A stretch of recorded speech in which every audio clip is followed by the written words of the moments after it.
Hello and welcome to Sporting Jibberish. I'm Stuart Booth. And I'm Jack Luffman. We're going to start the show today. All I will say is that since the last show, and we were hoping that 2021 was going to be a good year, we've had some bad news, both of us, with regards to people back home. So we wanted to do just pay a little bit of respect and a bit of a tribute to the people back home. So I'm going to start firstly with a gentleman. I say young gentleman. He is in comparison to for his age. A guy used to play football called Jonny Greenwood. He was a grand age of 39. Unfortunately, passed away on New Year's Day with a heart problem. Knew Jonny from college. Great lad. Can't tell you how nice of a lad he was. I think the easiest way to describe him, and people have described him, is just a genuine, honest person. And he played football exactly the same way. Heart on his sleeve, would give you 110% every game. And I had this chat with a friend of mine back home, and when we found out the news, and we often compare people to other people, and I guess that you always compare people to yourself. And the best thing and biggest compliment I can say to Jonny is that if it was me, this had happened to, I wouldn't expect the type of response that he's had. I may not be the nicest person on the football pitch and may have an air of arrogance about me, but not one person has a bad thing to say about Jonny Greenwood. And even worse is the fact that he leaves behind a 5-year-old little girl. So condolences to his family, but just wanted to take this time to pay respects to Jonny Greenwood. Rest in peace, buddy. Yeah, rest in peace, Jonny. And likewise, bit of bad news from my family as well back home. My much-loved Uncle Glen passed away on Sunday afternoon back in the UK after suffering a heart attack on the 30th, and unfortunately he never pulled through.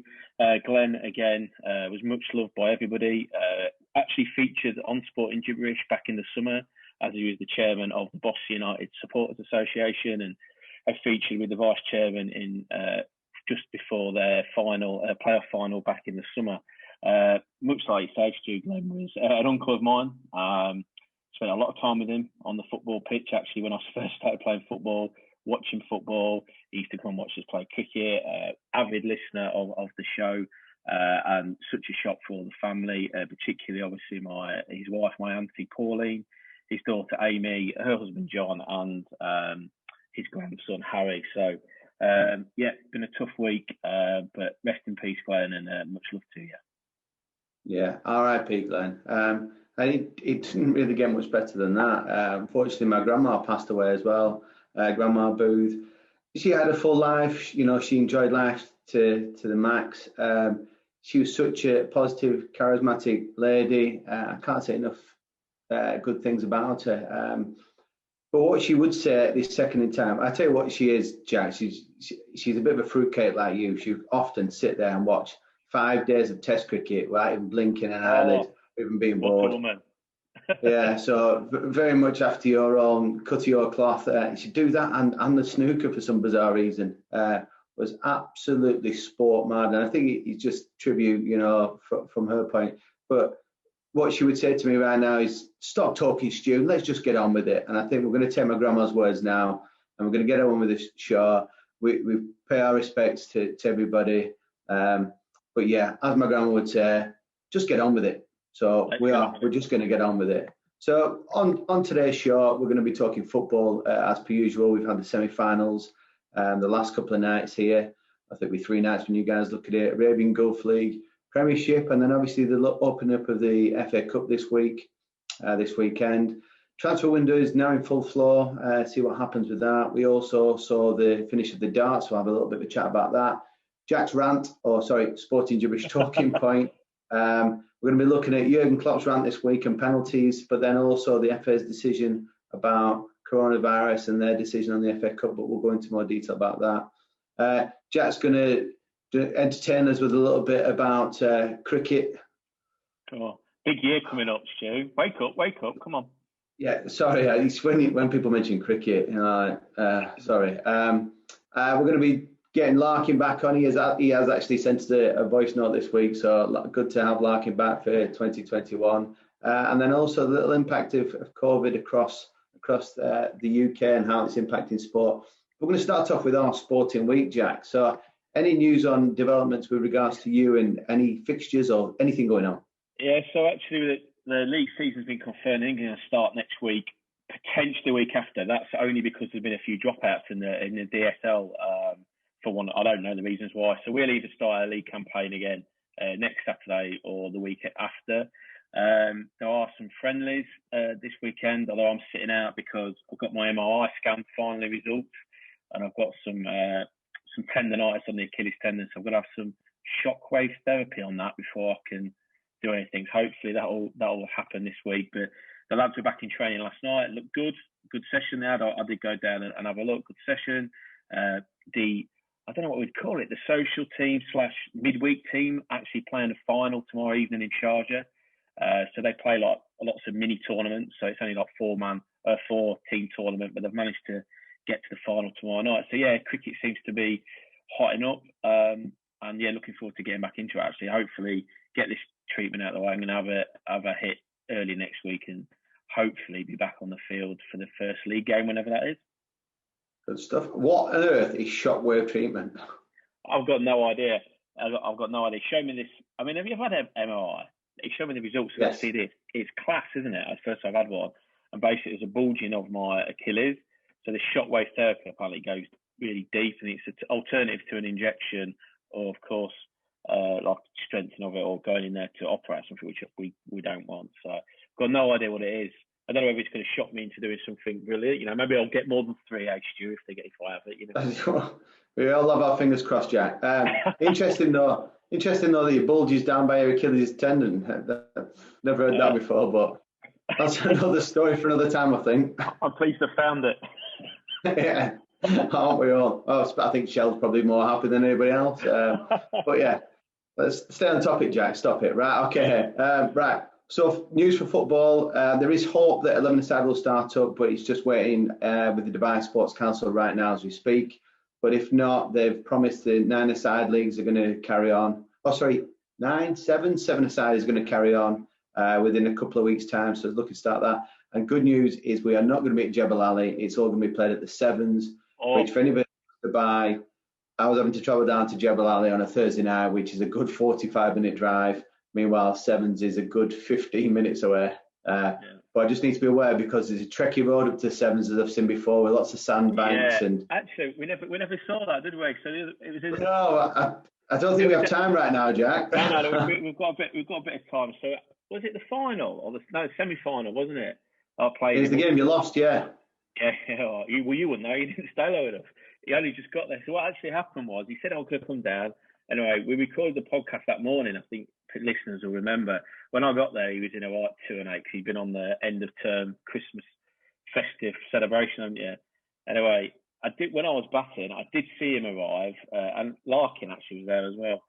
And anyway, cut a long story short, on the way there, Stu got stuck in the sand, didn't you, Stu? And had to get pulled out, stuck for an hour, 2 hours or something, and pulled out by 6 million lorries. And well, just be careful of that road. Yeah, the short and fall of it all is that the signposting in Dubai is rubbish. I had no petrol. He showed a signpost at the petrol station. Turns out it was 500 metres after the junction, even though it showed it at the junction. I thought I could nip across this sand.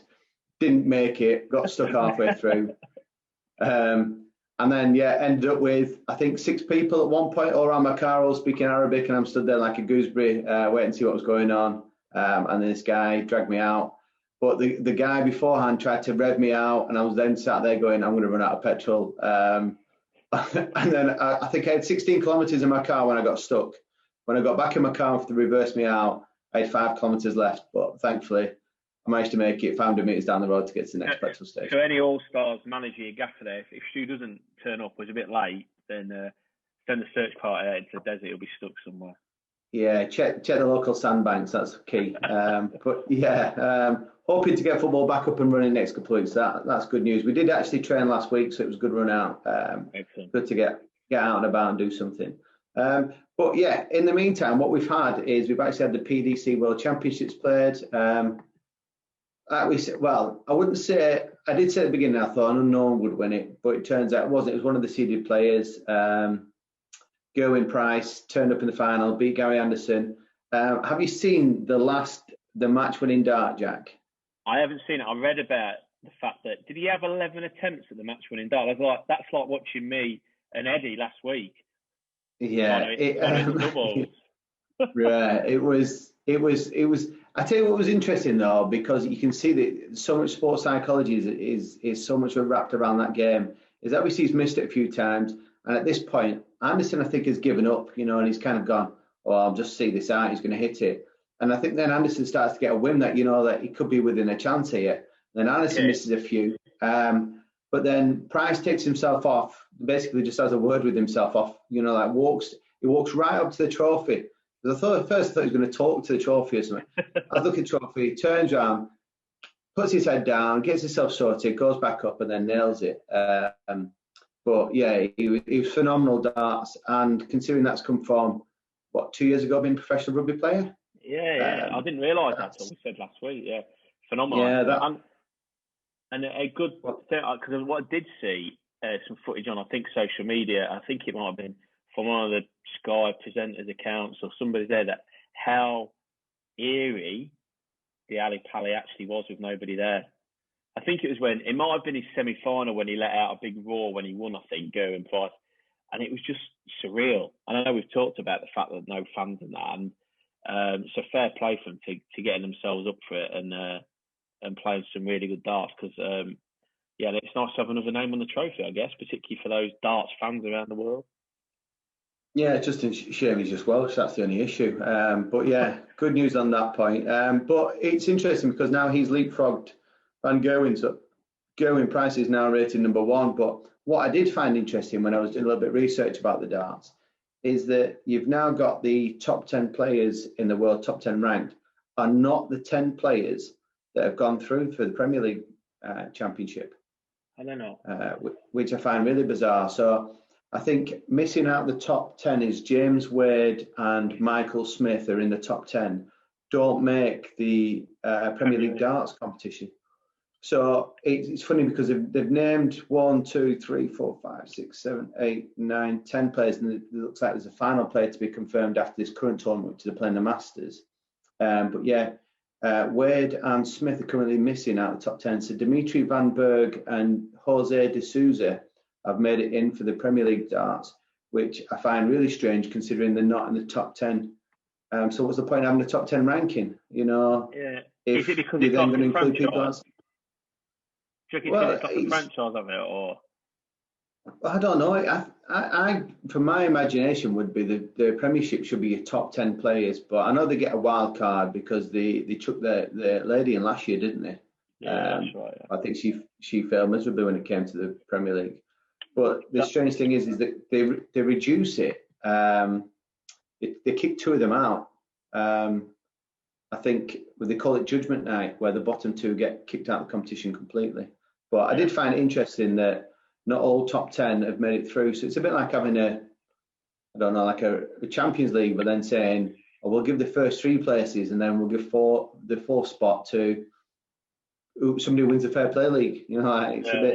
Yeah. They do that anyway, don't they? My other point is, do they? Do you reckon it's because they're trying to, a bit like you said, the wild cards was the female last year, trying to extend the game? So maybe a couple of those names you mentioned sounded maybe from countries that don't necessarily have top darts players. Possibly. Anybody out there, let us know. Yeah, well, I think I think it's Dimitri Van Berg, so I can't work out if he's Eastern European or from the Holland or the Netherlands, sorry. And Jose de Souza definitely sounds like he could be from a Spanish origin. Yeah. He could even be Portuguese. I'm just completely guessing. But I did find that slightly interesting. But in a whole, well done, Price, on winning the trophy.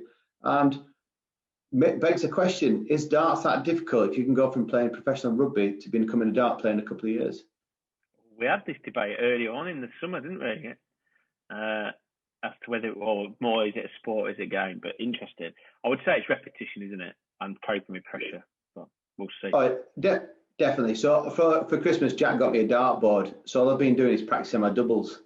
So I think that proved worth it. I've been practicing my double 9, double 10, double 20. And then, despite me saying I was going to let Eddie win the game, when it came down to it the other night, you didn't play actually. It was father-son versus father-son. So it was Eddie and Ash versus me and Harry. And it came down to it. And I've nailed them doubles at the end and ended up nailing the double 20s to beat them. And you're right, it's complete repetition. Once you get that muscle memory going, then you're halfway there. Obviously, I think the psychology element of playing in front of people obviously would be a big factor. Well, when you can mix against you, I'll come around and have a game. But until then, you can stay in your bedroom. Well, it's the guest room actually. The guest room. Yeah. All right. Okay. Right. So it comes in nicely, that, doesn't it? Now you're talking Mick out of me. By the way, people, I do not have COVID. I've been classed as a close contact with somebody, so I've been told to isolate for 10 days. But all right, Jack, on to COVID. He's loving life. Yeah, COVID. Just obviously with the news, I think he's been building obviously for a little bit back in the UK for a few weeks now, and I'm not going to get political like that. I just thought on the back of that, lots more COVID seems to have a little bit more impact on the sport, not just in the UK but around the world. So obviously we've had some Council Premier League games that we've discussed previously. The big netball series between the England Roses and the Jamaican Sunshine Girls, that's fallen foul of COVID. There's doubts over whether the F1 season will start in Australia because there's a new strain going around there. The fans, the amount of fans allowed in the test matches now in Australia and the big bash again has been reduced. There's talk of the British Lions tour not going ahead in South Africa, and potentially if they don't tour, they could get South Africa to go to the UK, all things being equal. Doubts over the Euros, doubts over the NFL playoffs, and just now before we came on, they're talking the Olympic and Paralympic chairman has said no, the Olympics will go on, even though I think Tokyo is about to go into another lockdown or something like that. On top of that, and probably arguably more important, there's no junior or non-elite sport in the UK, and I just think, what impact is it going to have this next lockdown in terms of finances for, let's forget top-rate football because I think they'll be fine, but anything below that, any other sports, financially going to be really hit. We've talked before about the juniors and stuff. It's just, I don't know. What do you think? Where's it going to go? That's the point. Where is it going to go? I think anybody that was paying a wage is going to have to wrap up. Anybody from potentially the conference down is going to have to say we're either going to have to, agree to disagree with the players, because some of them will be professional and they might be told they're on for a little bit of time. But the ones that aren't, and the guys who've got jobs outside, they're just going to have to say, unfortunately, we can't pay you, regardless of what's going on. Or what we'll do is we'll find a lot of teams that will have to go back to the start, and go all the way down to the bottom of the pyramid and start all over again, or we'll see closures, which is not good for UK sport.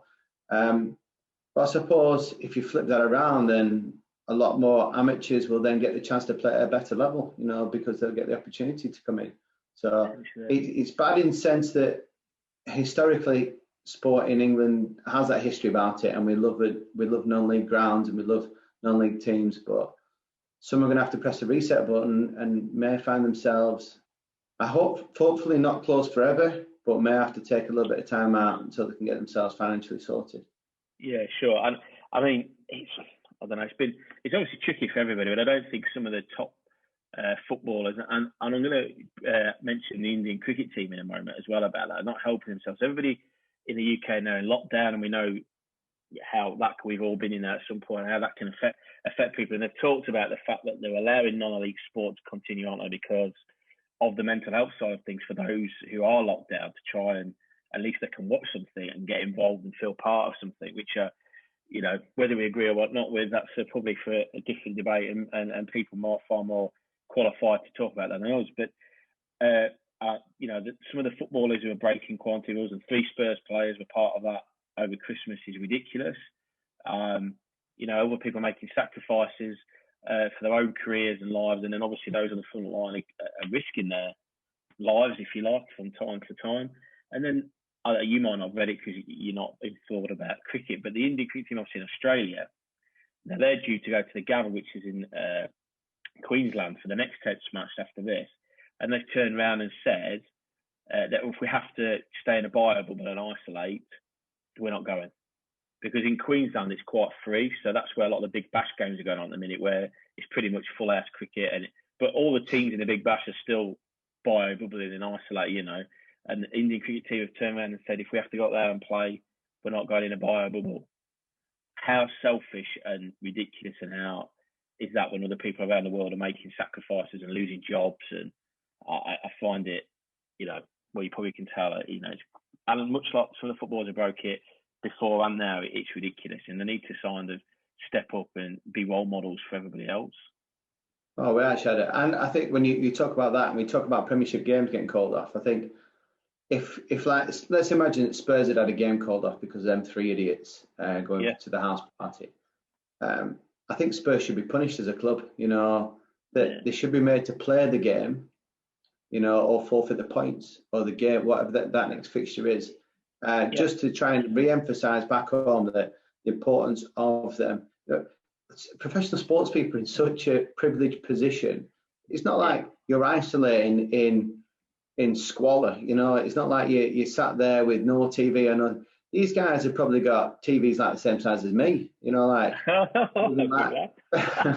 only joking. Probably same size as my house. But yeah, you know, it's not like they're living in squalor, is it? They've got decent gigs going on. You know, the houses look fantastic. They're not having to rush around for anything. They've got people to do things for them. So and they're still working as well. They're still doing what they want to do. Yeah. So Indian cricket, if I was Australia, I'd be like, thanks, but no thanks. Kick them back and say, don't bother coming back here for a while, and we won't be playing you either.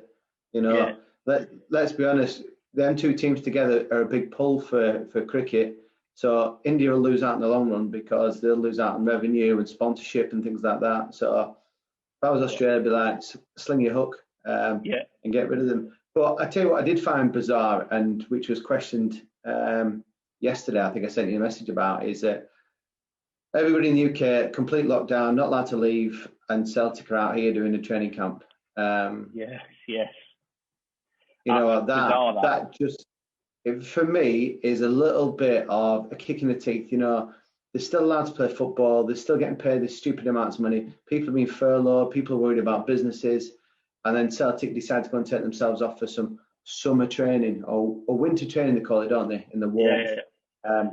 I just find that totally morally wrong. I think they're manipulating the idea of you can only travel for work. So that's obviously how they got away with it. I 100% agree with you. And to your point of, I mean, that's an ethical thing, like a moral thing, really, because they're manipulating the rules. Back to your Spurs players, and then the other players that have done it as well, that actually, and I think one or two people have said this on social media, is it not a criminal offence in the UK at the minute to breach lockdown rules? Now, I don't know, but I've seen that. But, you know, they're in, like I said, they're in a privileged position, and if it is a criminal offence, then it should be being dealt with like me and you would be dealt with if we'd broke COVID rules over the year, as we've read stories about. So, yeah, unfortunately, the UK don't adhere to the same strict rules that we have here. I've seen many stories on social media where people have broke the rules and nothing's ever happened. So we wait and watch on that aspect. But yeah, we hope that lockdown's not too bad for everybody back in the UK. We wish you safety.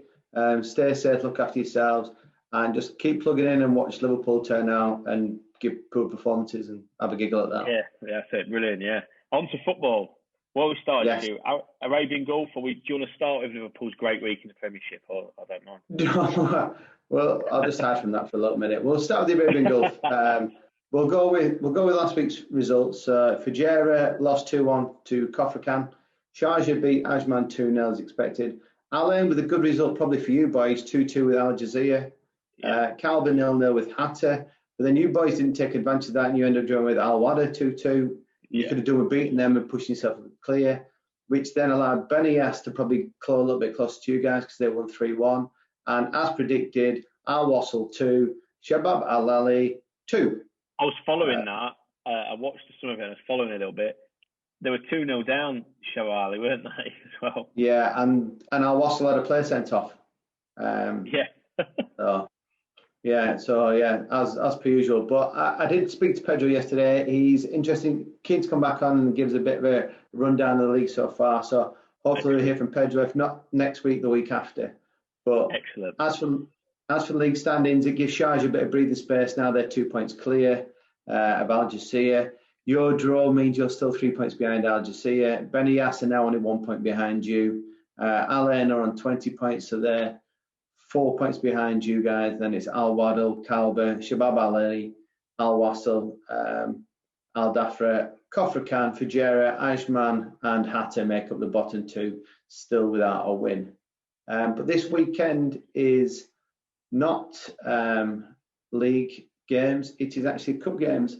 And as we speak, Kofra Khan are currently playing Shabab Al Ali, and Shabab Al Ali are 1-0 up, and it's 17 minutes gone in that.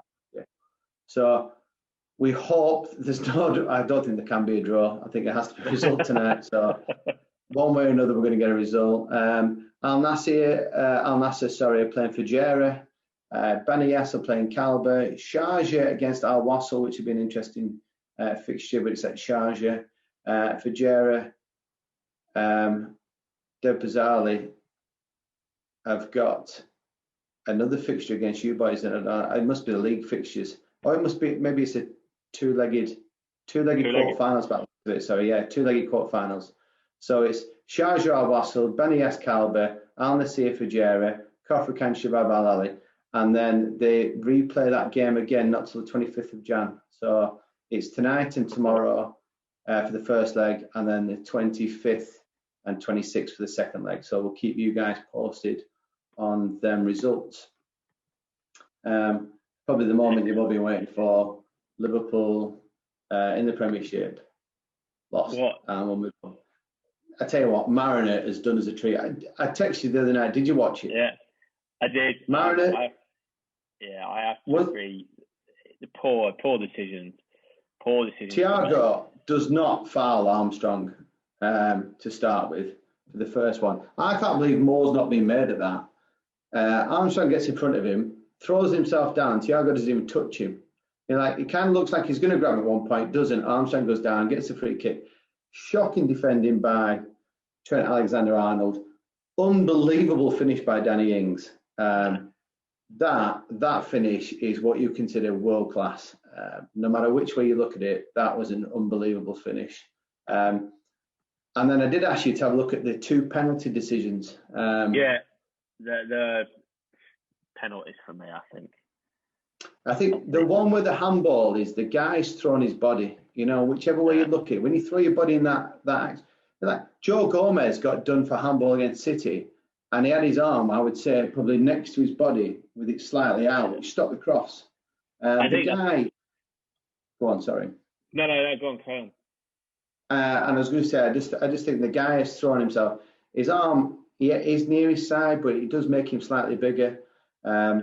And then I also think there's a shout in there with Kyle Walker-Peters on the back of Mane's leg as he goes towards the touchline. Some people might say it's soft, but I've definitely seen them given. I think if that's a halfway line challenge, it's given. Yeah, I think to be fair, they're both fairly soft. Let's call it that. But I think in the modern game, and one things we've seen, even with the change in the handball law halfway through the season, whatever, I think they're both penalties. And of course, Man United have definitely got them, wouldn't they? Oh yeah. We'll talk about Man United in a minute. But yeah, we'll leave that. Apart from that, I will say, and I don't watch whole games through rose-tinted glasses, no matter what people think, is Southampton were brilliant. From the first half display of causing us all sorts of problems to the second half defensive display, they're outstanding. The time to press, the time to close us down, the time to sit in. And to say that I know that it was a bit rubbish, we only had 2 shots on target, I think, at the end. A couple of bad touches in key areas, Bobby being guilty a few times. But you know what, Southampton were outstanding. They did against City. They went 1-0 up against City, able to defend the lead. Hasenhüttl has certainly got them a well-organised unit that can cause problems for teams. Massively. There's Elwood Sally, watched the game. And I know I texted you about it when I realised a couple of decisions that Klopp made, and I take the point that there's no fit centre halves. We know that senior centre halves.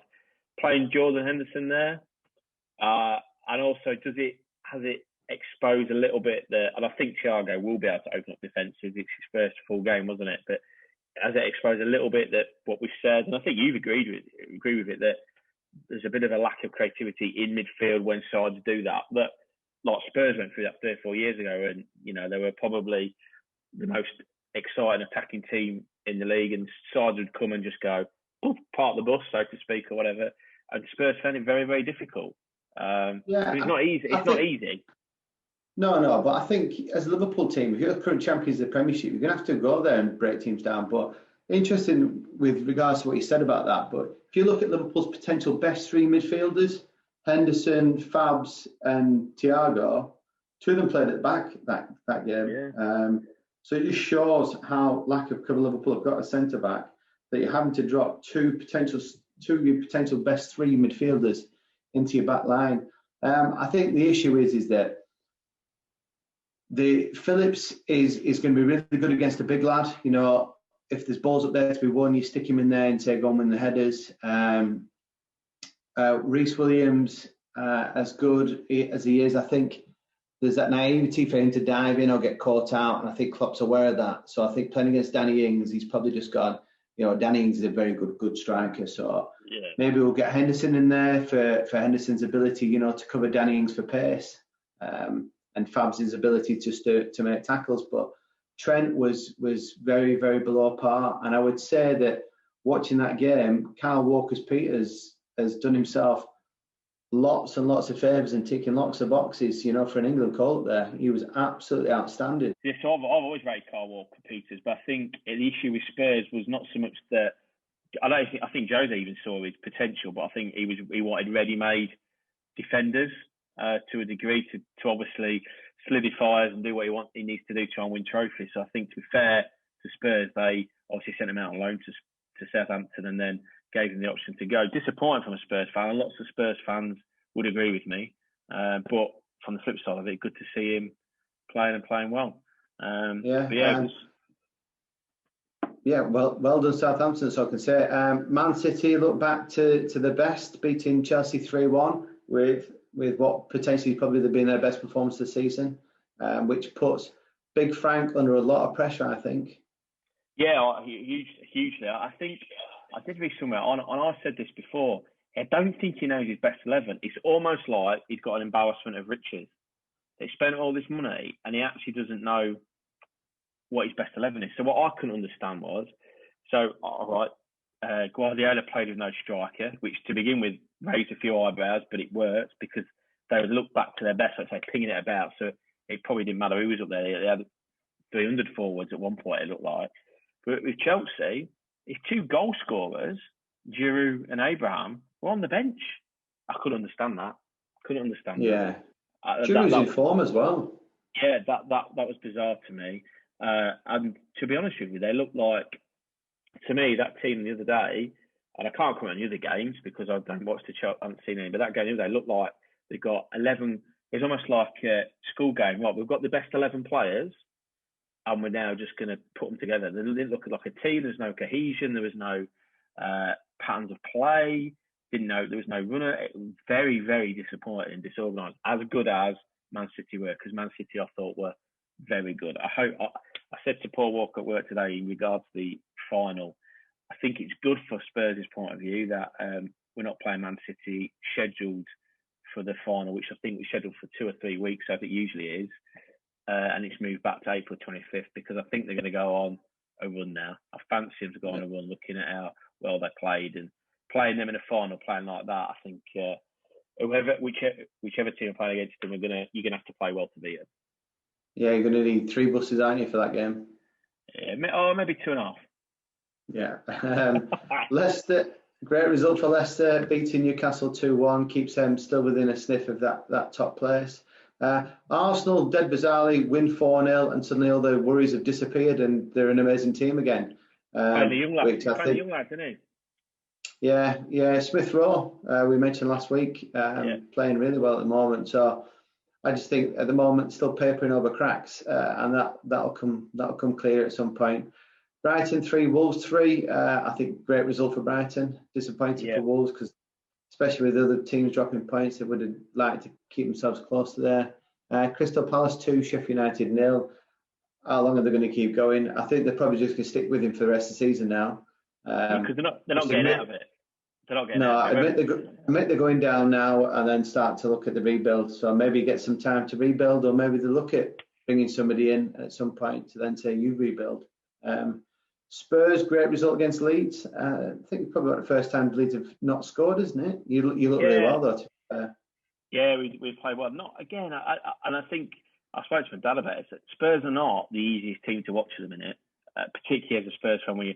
And from the last few years under Pochettino, and that when you're used to it being, fizzed about and all out attack to a degree. But I thought against Leeds, it was just a professional performance. They couldn't handle. What I was pleased with is that Mourinho actually did what I said he would. There's no way that they can do that man marking system on the likes of Kane, Son, etc., for 90 minutes, and we exposed them. Don't get me wrong, they had some chances, and Leeds, like we said, well, play well going that way, but you've got to expose them at the back. To be fair, Spurs just did a job on them, 3-0. Thank you very much, and the results went for us as well, a little bit around us. So I think we're fourth on goal difference. So a decent week for us, really. Yeah, and the other game was United scraping a win against Villa with Paul Pogba tripping himself up against a penalty. Yeah, and I didn't watch that. I saw it. Unbelievable. And Dean Smith's right on that occasion. He said, I cannot understand how on earth has that not been rescinded. I can understand the referee giving it on first look. He's got the slightly wrong hand up because it does look a bit like that, doesn't it? But you've got this technology. How on earth that can be given? Because I'm not even sure that Louise actually touches him at all, hardly. No, he sort of goes to nibble at the ball and does it with his feet. He might touch him or have his arm on him, but he doesn't even push him or anything like that. And yeah, but anyway, it's decent fantasy points for me when Fernandes gets a penalty, though. So as called Fernandes, as known in the football world now. But then this week is seen, which I found really bizarre, is Carabao Cup games. The semi-finals were this week, so 2 nights ago, Brentford 0, Tottenham 2. I find really bizarre is that they brought VAR in for the semi-final. Yeah. Where's the consistency with things? Like VAR's not in this competition, suddenly VAR is in this competition. It just makes absolutely no sense to me. And then question is on that goal, would a line have seen that goal because all that was offside was his kneecap? Yeah. Although, I agree. I'm assuming it's because, and it's been the same in the FA Cup, that not all the grounds are set up for VR and all the cameras, I'm guessing. But I agree with you. If you start a competition without it, carry on throughout without it. As it happened, it saved us. By the letter of the law, he was offside. I'm not going to, it saved us because I don't agree with that. When it's just a toenail. What I would say though is, I said to you in a text message that the other fella, not Tony who scores, but the other guy, I think he's also offside, and I think he's interfering with play because he's in the goalkeeper's eye line. But nobody's picked up on that. I tell you what, the picture I saw on Twitter the other day was it shows his kneecap behind, and Sissoko stood behind him. You can't see where Sissoko's foot goes to. So we're on about, you can't see Sissoko's foot because if Sissoko's foot's turned in the same direction as the knee, it could actually keep that knee on side, but because you're only seeing one angle of it, it means that it looks like his knee's in front. So that was interesting, but good result nevertheless. And then there's been a lot of controversy around the red card, and I think we both agree, and I think people are coming to senses now. Was it De Silva? De Silva, yeah. I mean, it's a red card all day. It doesn't mean it. No. He's just gone to the Ronaldo chop, and then as he's done the chop, the action is that his other foot has just come up in a really high position. He's caught Højbjerg. Thankfully, he's not done any real damage. It's just superficial, with a cut on the leg, but could have easily snapped his leg. And it's genuine. And what I love most is that Højbjerg comes out of that tweet and says he didn't mean it. And I think he put, "I'm a Viking, I can take it." You just owe me a new shin pad. I think I told you what I liked about it, and again, it's nothing to do with the fact that I'm a Spurs fan, but that actually there was no histrionics from Højbjerg rolling around on the floor or anything like that. De Silva didn't argue. Either he knew he got it wrong. He didn't argue with the red card. And even none of the Spurs players. There was just nothing. It was just one of those things that the lad got it wrong. He's not worked. His skills not worked. He's tried to tackle. He's got it wrong. He knows his red card. Hoiberg knows his red card. Let's crack on. And then actually that makes the referee's job easier. And fair play to Mike Dean, who Hollywood referee that he is. He used VAR correctly. They played on. They went to use it. He had one look at it, and it was a red card. So in that sense, it works perfectly, doesn't it? And if players are honest, like that was an honest bad challenge, and Hoiberg went down honestly, not trying to con anybody, then it works. But yeah, it was good to see those tweets. But looking forward to the final now. It's the first final. I think it would have been interesting if that goal had counted, just to see the pressure. Spurs would have been under. But I take good advert for Brentford. Played really well. Put you under a bit of pressure in the second half, and if that had just gone in, it would have been interesting. But you will face Man City in the final. Man City doing United again, who just seem to can't get past semi-finals at the moment. Stuck in semi-final mode. But what was interesting is that I've seen some stats based upon that game. Is that Guardiola changed his formation with 3-5-2, and he allowed United's fullbacks to get the ball. And I read some information that in the last 38 games, United's fullbacks have only created 4 chances. And in that one game, they only created 1 chance. And there's a lot of stick going out to Wan-Bissaka that when he's got time on the ball, he doesn't know what to do with it. I was going to say that. I reckon defensively he's as good as anything, but with the ball at his feet, no good. Not to the level that you need to be, Not when you think if you're a team that wants to challenge for the top 4, if not the Premiership, you definitely need someone who's going to bomb and do something. But I found that an interesting start, and obviously City have gone with that game plan and allowed the fullbacks to have the ball. I did find it interesting that he rushed Lindelof back into the team when Bailey's been outstanding for the last 3 games. Strange decision, but maybe he thought he wasn't ever going to win this semi-final, and he's got his eye on future games because, I suppose you say that. They did still expect to beat Watford in the FA Cup in the next round, wouldn't they? So I just think I think he's got his first choice back foot or centre half pairing, and that's it. I think. So good luck to both Spurs and City in the final, which that we're saying is the original date has actually been moved back 3 or 4 weeks now, so it's a little bit later on in the year, isn't it? 25th of April it is. Yeah. Not that I've got it in the diary. No, we'll have to do something special for that, Jack. I'll get my Man City top. But yeah, talking about transfers. So earlier in the week we put out this tweet for people. Who would you like to see arrive at your club this window? Mbappe to Liverpool, Sancho to United, Brandt to Arsenal, Holland to Chelsea, and a new bus to Spurs. And we had a few responses. Yeah, so Joe's a United fan came back and said he'd love to get Grealish over at United. Yeah, I wasn't sure what position he'd have, but that'd be decent. And then he was asking for a new centre-half as well. Yeah. Matt Bean, who's also a United fan, just said centre-back wasn't a priority because Bailey and Tunazibi are both quick. So I think he's putting Tunazibi in at full-back and Bailey in there. And he put the problem is Lindelof and Maguire shouldn't play together as a partnership. And how he was right with regards to the fact that they got it all wrong last night. Yeah, and he put it right back to challenge Aaron Wan-Bissaka as a priority for me. Well, I think a new fullback probably a good shout. And then we had who else did we have on the tweet? I think who did you mention that you? I put on that I wouldn't mind us swapping Salah for Mbappe. Mbappe has been rumoured, but I don't think Liverpool are the type of club that are going to buy a ready-made player. You've got to have a centre half, haven't you? You've got to go. Let's be honest. If you want one now, what are you going to buy? You've got 50 million. Who are you buying? I'd like to get Koulibaly from Napoli, but I think he costs us more than 50 million.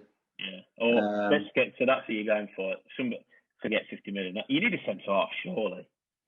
Yeah, I think so. I think you definitely need a cover centre half. So I think he may go for somebody that's cheap, But the thing is, Chelsea are trying to offload a few at the moment, aren't they? Tomori and Rudiger. Yeah. But are Chelsea going to supply Liverpool with a centre half? I very much doubt it. Connor Cody. Yeah, but I don't know I don't think Wolves would be in a position they want to sell him either, would they? Not necessarily, but they might have to look at rebuilding Wolves, to be fair, because it's a bit of a stuttery season. Yeah, they've not had a great one. But we also got a message from Daryl, massive Liverpool fan. Not Liverpool fan, sorry, completely wrong there, Daryl. You wish you were a Liverpool fan. He's a Wolves fan, and he was after a new striker, obviously, to cover Jimenez's absence. So at one point there was talk about Diego Costa being offered, but it turns out Diego Costa has ruled it out and said he's not looking at moving to Wolves. He's ruled himself out of that. And then he also said about a centre-back, and he was on about there's a young lad in the lower leagues, do have it, Matty Pollock, I think his name is. Careful how you say that. Yeah, Matty Pollock, who's currently in the lower leagues, is supposedly that this up-and-coming young pup that's doing really well. He's made 50 first-team appearances already, and he's only 19 at Grimsby. So he's one to have a look out for. So they say, I think Daryl's argument is that James Justin came from the lower league, and he's done well and stepped up there. So why not? So that was interesting to get the insight on that. And it'd be interesting for everybody to keep an eye out on exactly how good Matty Pollock is, because up until that point, I never heard of the kid. No, I've never heard of him. But yeah, for Spurs, I think I would like to see a ball-playing midfield player, because I think half our problem, like against the Wolves, for example, when we won the lot, there's no way Jose's staying defend for 89 minutes, but I think the problem we've got is we don't keep possession well enough. Now, Højbjerg's it's been brilliant for us, but he's not creative. I pass the ball forward 10 yards or pass it sideways. Winks seems to be a bit out of favour, and I don't know if he's the man. Sissoko can't pass wins. As much as I like Dele Alli, at the minute I'm not quite sure where he fits in the way Jose wants to play, and he's certainly not that player who passes or keeps possession. He's crying out for Luis Tutt. It's crying out for someone like Eriksen needs to play for us. He can get time on the ball, can spray a pass, because if we don't have that, Kane gets too deep, and then when he's looking for someone, there's nobody there. If it was me, I think that, I know there's talk of a centre half as well, but I think we've done okay centre half, and I think we've got enough to get through. For me, I'd want a centre midfield player, and if that's Eriksen, do you ever go back to a club? I'm not so sure, but if it is Eriksen and he comes back and plays like we know he can, I'm all for that. But other than that, I don't know. But I was impressed with some of the Brentford players, to be honest with you. And if Wolves are after the striker, I'd tempt that over Ivan Toney is a goal scorer. You can see that, and he scored goals at every level, hasn't he? Yeah, well, you can see because the other lad's come up from Brentford, hasn't he? Who's at Villa now, Watkins. He's done really well since joining. But yeah, I was going to say that anybody out there that knows of any transfers going on, or you fancy a certain player at your club, come on, give us a shout, and we'll have a discussion about them. But now to Jack's rant, which surprisingly, Sporting Jibberish big talking point. Okay, we're going to talk about this in twofold. The first one is we're going to discuss Jurgen Klopp's claim this week about him ranting and raving about United and penalties. Are we seeing the first kinks in Jurgen Klopp's armour, that he's turning into a bit of a ranter because things aren't going his way, or does he have a genuine point? I think I'll jump in there. I think it's a twofold thing, and following on from his rant about fixture timings and not necessarily congestion, the timings. When he had the rant about BT Sport, etc. I thought he had a point then, in terms of the fact of the matter is he's not saying congestion. He's saying at least give us a bit of time, and he did stick up for both Man United and Spurs in that rant, and I think he's got a bit of a point this time. The amount of penalties Manchester United are getting, particularly at home, are we seeing that what used to be what people call the Ferguson effect all of a sudden happening in Man United again? But I would say that, is he worrying about too much? Would Klopp have said that last year when everything was smooth? Would he have been bothered about external influences and other people's results?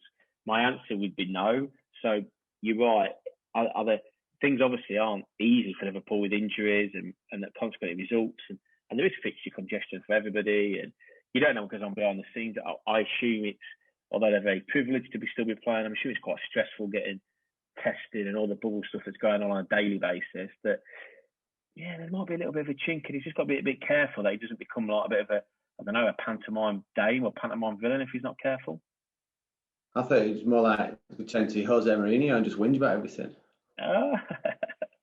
I think you're right, though, that I think what we liked about Jurgen Klopp was he never let outside influences, affect what was going on for him and the club.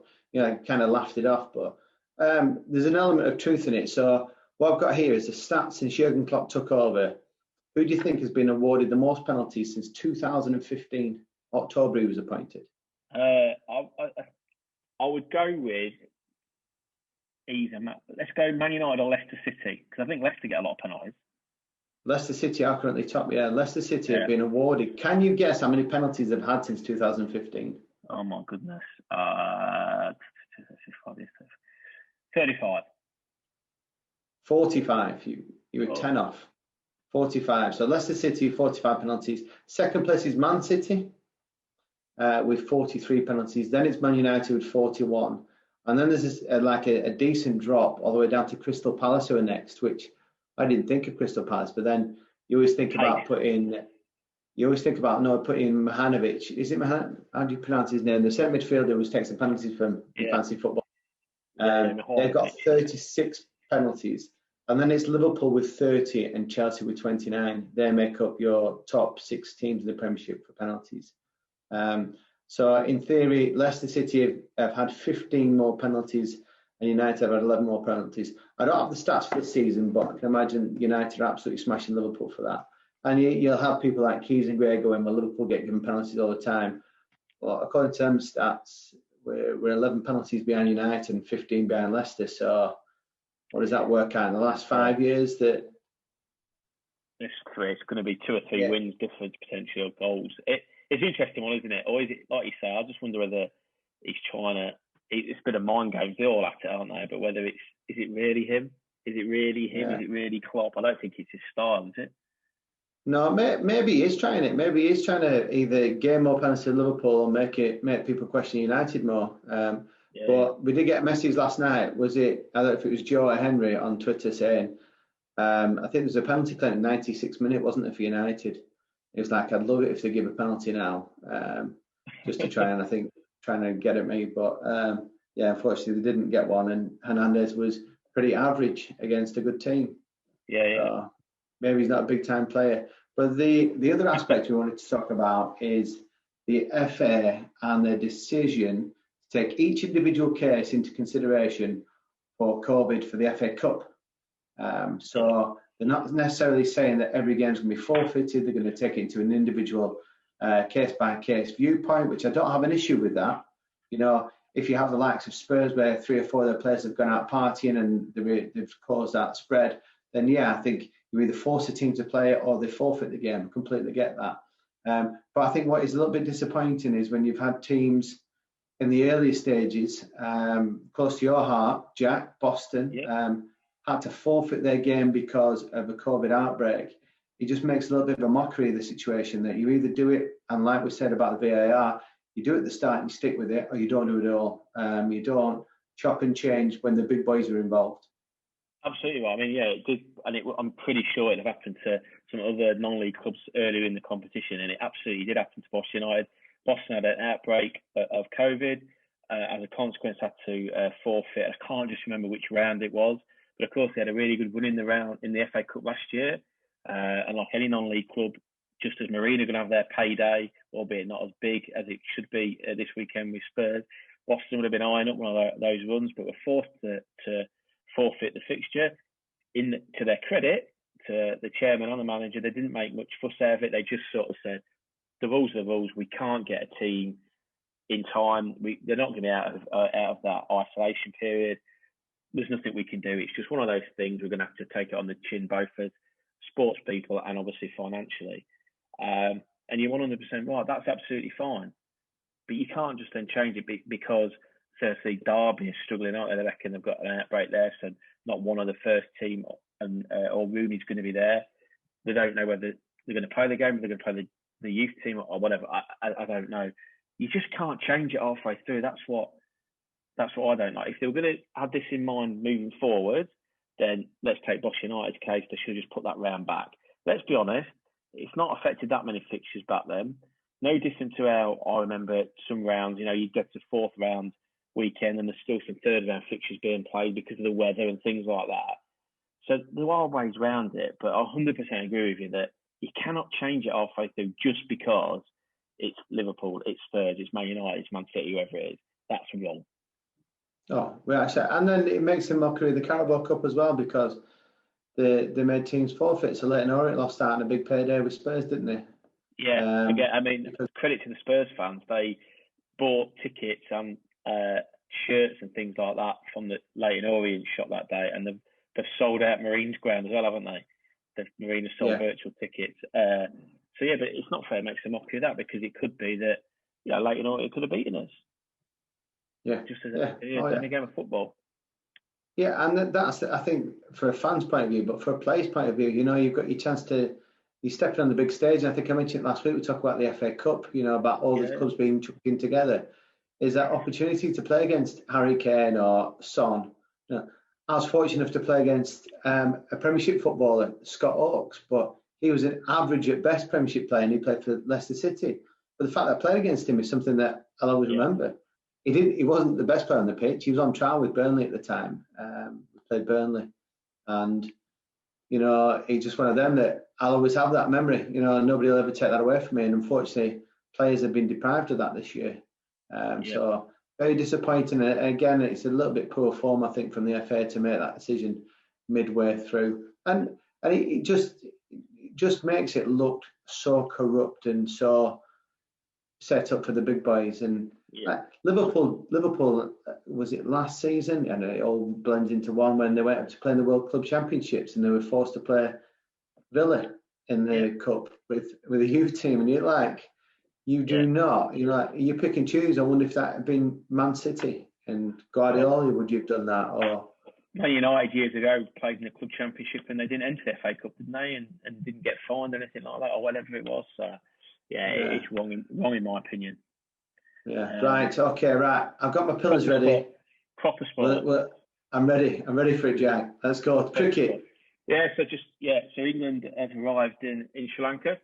So they've got a Test match tournament, and the reason I brought it up is because it's a big year for Test match cricket and for England. So they between now and this time next year, so the early part of 2022, they're going to play 17 Test matches. Sri Lanka away, India away, India at home, and then finishing off the year either side of Christmas and New Year with the Ashes. So a huge year. Busiest year, it's a stat for you, busiest year, if they play all 17 Test matches, busiest Test cricket year ever for any nation. That's exciting. But no, it's just be interesting. And on top of that, they've got the World T20 in October in India. So a really big year for Joe Root and his people. They need to, obviously there's a Test match championship going on, which has been over, I think, a 2-year period, although you certainly lost track of it at the moment. So currently, and there's a bizarre point system with it. So I'm not going to go into that. It's a weird system. But however, England are currently sit fourth with New Zealand top. So I think they need to win.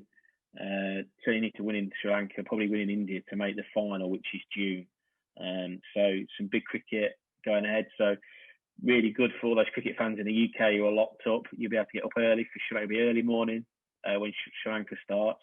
They have to get up and watch that. And watch the boys. They've had a COVID test. I don't know if you saw that, Mo and Ali. They had COVID tests to leave the UK, which they all passed. And then when they landed in Sri Lanka, they all got it was all cleansed and all that, all their bags, blah blah blah. And then they had another test in the hotel, and he tested positive with no symptoms. So him and Chris Wokes was in your position, classed as close contact. So those two are in the team hotel and they trained for the first time yesterday on Wednesday. So I think that starts next week sometime. So it just shows that it is COVID it is still real, it's still about there, and whatever bubbles you're in or whatever precautions you take, it is still out there and affecting things. But yeah, I'm looking forward to watching some of that cricket, and you never know, she can come round and have a drink and we'll sit and watch the Test match like your gran used to do. All 5 days. Well, I'm sure my gran's probably up there watching, rubbing her hands now. You've said 17 Test matches, but yeah.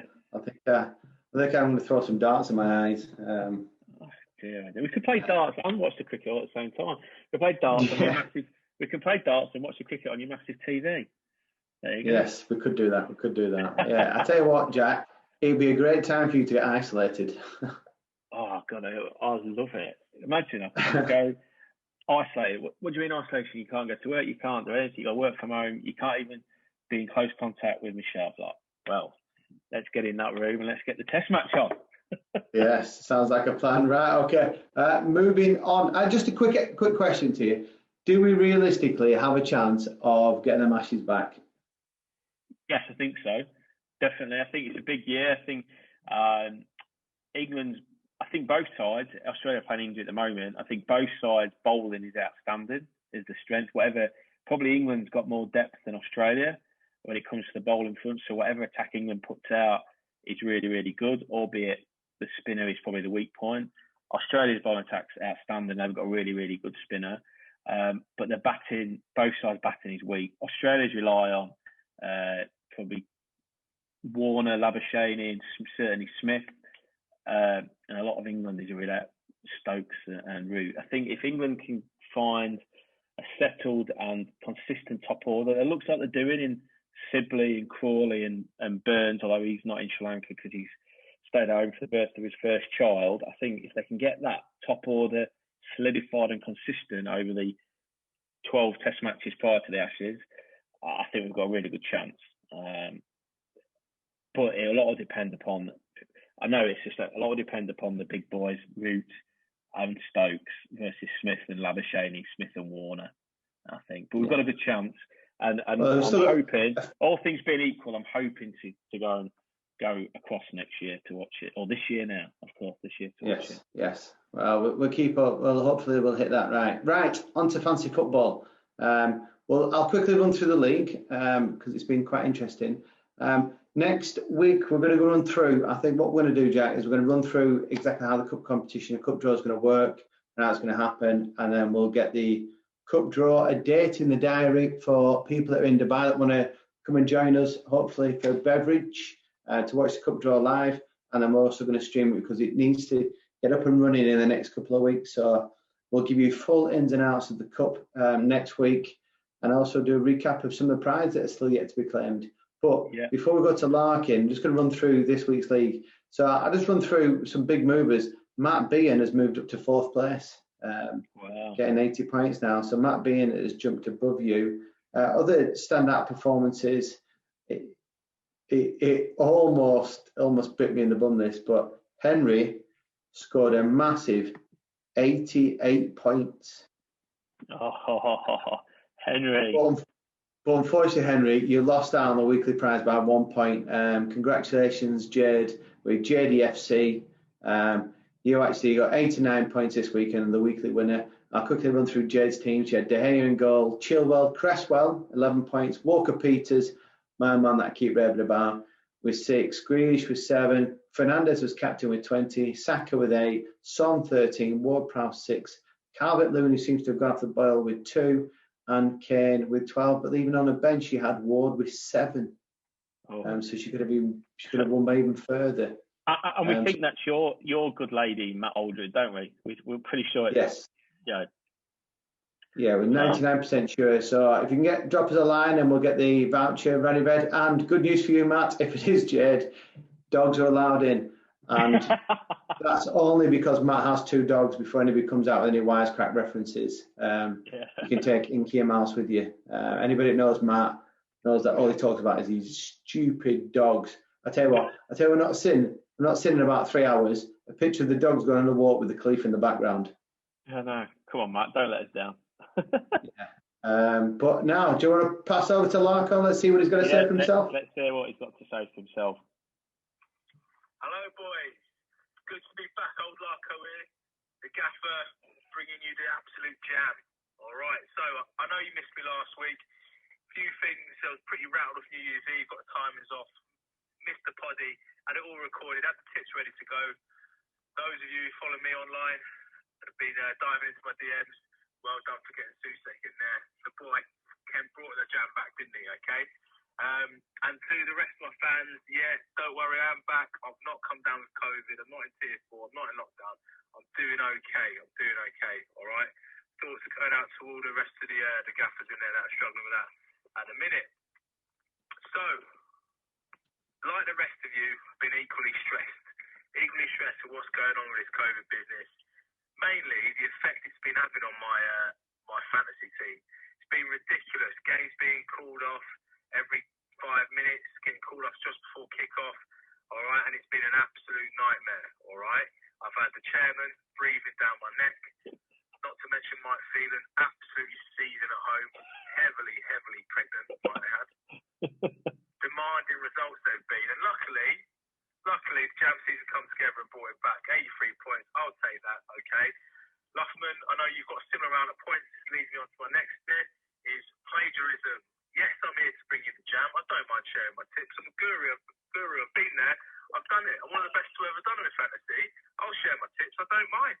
However, I must say, Jack Luffman, you have been, well, you've been getting on my nerves a bit. I've looked at your team, all right? You've had a couple of down weeks, so you've proceeded just to copy my team for the last 3 weeks. All right? It's no surprise that you're a couple of points in front of me, all right?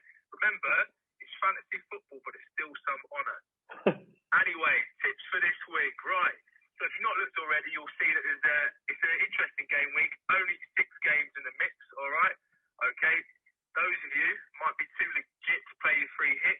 Think about playing your free hit, getting a full team of 11 out there, all right? Okay, next week, double game week. I'll talk about that next week in more detail, all right? So, what have I done this week? Well, don't be sleeping on the Wolves, okay, the mighty Wolves, all right? I have put in man like Sass, my talisman, he's back, all right? Now, finally, I keep saying all right here, I don't know why I keep saying that. Anyway, where was I? I can't believe I'm going to say this, but I've slated them all season. Bit of value looking at Arsenal.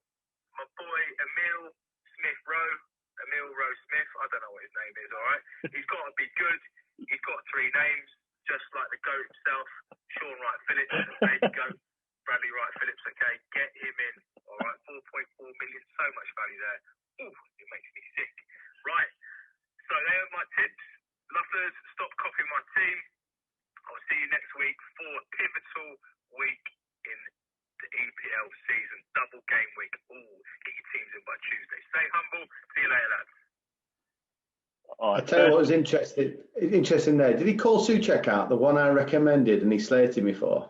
Yeah, he's got him in. Well, I didn't mean. I'm gonna debate his thing there. That I don't ever look at his team. But I reckon maybe he's taking tips off me. What do you reckon? Did he tell you where he was? Did he tell you where he was last week? Why he forgot to do it? No, he's not told me yet.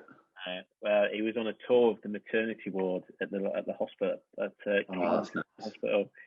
So anybody in Dubai, that there used to be like a 5-star hotel, this maternity ward, and he was looking at the menu and all sorts. He said. Somebody's missus, it was yours, ended up in for a little lot, didn't she? And then you were sat there watching the TV and getting food served to you and all sorts. Yeah, just ringing up. Yeah, what could I do for you? Say, yeah, just could have a bit of lunch, thank you. Just all coming 5-star, big TV, pay-per-view films, class. Awesome. There we go.